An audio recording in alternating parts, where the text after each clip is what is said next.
शारीरिक स्वास्थ्य भी उतना ही जरूरी है जितना कि मानसिक स्वास्थ्य। कृपया मार्गदर्शन करें। धन्यवाद सर। आपका शरीर देख करके लगता है मुझे आपने सही सवाल पूछा है।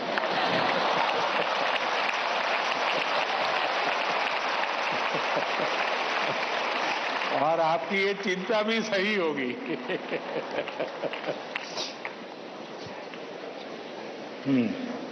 धन्यवाद धीरज। अपनी सांस्कृतिक परंपरा और बर्फीली चोटियों पर तैनात सेना के जाबाजों के शौर्य के लिए विख्यात उत्तर भारत के प्रमुख केंद्र शासित प्रदेश लद्दाख के पीएम श्री केंद्रीय विद्यालय कारगिल की छात्रा नजमा खातून हमसे ऑनलाइन माध्यम से जुड़ रही हैं और प्रधानमंत्री जी आपसे प्रश्न पूछना चाहती हैं। नजमा, कृपया अपना प्रश्न पूछिए। माननीय प्रधानमंत्री जी नमस्कार। मेरा नाम नजमा खातून है। मैं पीएम श्री केंद्रीय विद्यालय कारगिल लद्दाख में पढ़ती हूँ। मैं कक्षा 10वीं की छात्र हूँ। मेरा आपसे प्रश्न यह है कि परीक्षा की तैयारी और स्वस्थ जीवन शैली बनाए रखने के बीच संतुलन कैसे बना सकते हैं? धन्यवाद। शुक्रिया नजमा। पूर्वोत्तर भारत के रत्न जनजातीय बहुल राज्य अरुणाचल प्रदेश के Naharlagun government higher secondary school से एक शिक्षिका टॉबी लामी जी इस सभागार में उपस्थित हैं और प्रधानमंत्री जी से प्रश्न पूछना चाहती हैं। नमस्कार माननीय प्रधानमंत्री जी, मेरा नाम तोबी लोमी है। मैं एक शिक्षिका हूँ। मैं government higher secondary school Naharlagun Arunachal Pradesh से आई हूँ। मेरा प्रश्न है, विद्यार्थी खेल कूद नहीं बल्कि पढ़ाई में मुख्य रूप से क्या और कैसे ध्यान केंद्रित कर सकते हैं? कृपया मार्गदर्शन करें। धन्यवाद सर। धन्यवाद मैम। प्रधानमंत्री जी, धीरज, नजमा और तोबी जी पढ़ाई और हेल्दी लाइफ में सामंजस्य कैसे स्थापित करें, इस विषय पर आपका मार्गदर्शन चाहते हैं।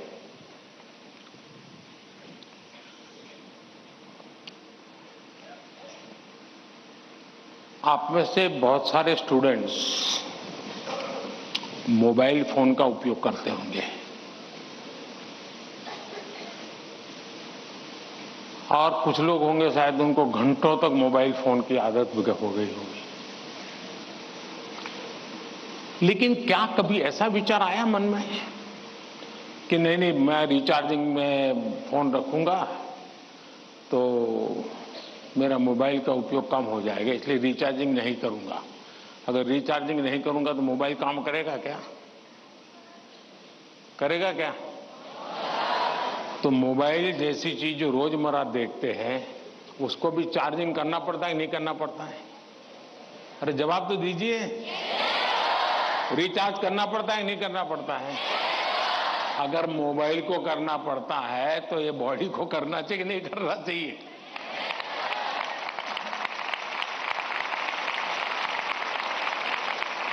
जैसे मोबाइल फोन में चार्जिंग ये मोबाइल की रिक्वायरमेंट है, वैसे हमारा शरीर का भी चार्जिंग ये शरीर की रिक्वायरमेंट है। आप ऐसा सोचो कि नहीं पढ़ना है तो बस विंडो बंद, पढ़ाई बाकी सब बंद, ऐसा कभी नहीं हो सकता है। जीवन ऐसे नहीं जी सकते हैं और इसलिए जीवन को थोड़ा संतुलित बनाना पड़ता है। कुछ लोग होते हैं खेलते ही रहते हैं, वो भी एक संकट होता है। लेकिन जब आपको एग्जाम देनी हो, क्योंकि लौकिक लाइफ जीवन में इन चीजों का अपना महत्व है, इसको टाल नहीं सकते। लेकिन अगर हम स्वस्थ ही नहीं रहेंगे, अगर हम अपने शरीर में वो सामर्थ्य ही नहीं होगा, तो हो सकता है कि 3 घंटे एग्जाम में बैठने का सामर्थ्य खो देंगे, फिर 5 मिनट ऐसे ही करके बैठा रहना पड़ेगा।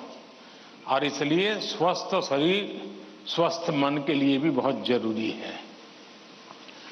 अब स्वस्थ शरीर का मतलब ये तो नहीं है कि आपको पहलवानी करनी है, ये आवश्यक नहीं है, लेकिन जीवन में कुछ नियमितताएं होती है। अब आप कभी सोचिए कितना समय है जिसमें आप खुले आसमान के नीचे सनलाइट में बिताए हो। अगर आप चलो पढ़ना भी है तो किताब लेकर के सनलाइट में बैठो ना भाई थोड़ी देर। कभी कभी बॉडी को रिचार्ज करने में सनलाइट भी बहुत जरूरी होता है। क्या कभी कोशिश की नियम से कि भाई मैं दिन में कैसे भी करके इतना तो मौका निकाल दूं ताकि मुझे सनलाइट के साथ नाता रहे। उसी प्रकार से कितना ही पढ़ना क्यों ना हो, लेकिन नींद को कभी भी कम मत आंकिए। जब अपनी मम्मी हमको कहती हैं कि सो जाओ तो उसका इंटरफियरेंस मत मानिए। ज्यादातर स्टूडेंट का ईगो इतना हर्ट हो जाता है कि तुम कौन होती हो, सो जाओ और मुझे कल एग्जाम देनी है, मैं सोऊंगा नहीं सोऊंगा तुम्हें क्या लेना। ऐसा करते हैं ना घर में। जो नहीं करते हैं न बोले, जो करते हैं वो बोले। जरा करते हैं, कोई नहीं बोल रहा है। लेकिन ये पक्का है कि नींद के विषय में भी अगर एक बार रील पर चढ़ गए, एक के बाद एक रील देखते गए, छुपाना चाहते हो ना।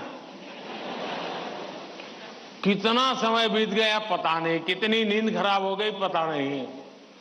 क्या निकाला, पहला रील देखा था, याद करो जरा, याद भी नहीं है, ऐसे ही देख रहे हैं। ऐसे हम नींद को बहुत कम आंकते हैं। आज आधुनिक हेल्थ साइंस जो है वो नींद को बहुत तवज्जो देता है। आप आवश्यक नींद लेते हैं कि नहीं लेते हैं, वो आपके स्वास्थ्य पर बहुत बड़ा महत्वपूर्ण है। आपको उस पर ध्यान केंद्रित करना चाहिए। इसका मतलब ये भी नहीं कि बस एग्जाम तो आती रहेगी। मोदी जी को मिला था, उसने कहा है सो जाओ। अभी यहां आर्टिस्टिक बोर्ड बनाओ और घर में घुसते ही लिखो सो जाओ, मम्मी पापा को दिखा दो सो जाओ। ऐसा तो नहीं करेंगे ना। कम नींद स्वास्थ्य के लिए अनुचित है। कुछ अपवाद लोग होते हैं जिनको उन्होंने अपने एक ऐसे स्टेज पर बॉडी को ले गए हैं, उनको शायद उससे बाहर होंगे। सामान्य मानवीय के जीवन के लिए अनुचित है। आप कोशिश कीजिए कि आपकी रिक्वायर जितनी भी नींद है वो आप पूरी लेते हैं, और ये भी देखिए कि साउंड स्लीप है कि नहीं। बहुत गहरी नींद होनी चाहिए। आप हैरान हो जाएंगे, जो टीचर बैठे हैं ना, बड़ी आयु के टीचर, ये सुनकर के जरूर चौंक जाएंगे। आज भी मैं इतना सारा मेरे पास काम है ना, आप लोगों जितना नहीं है।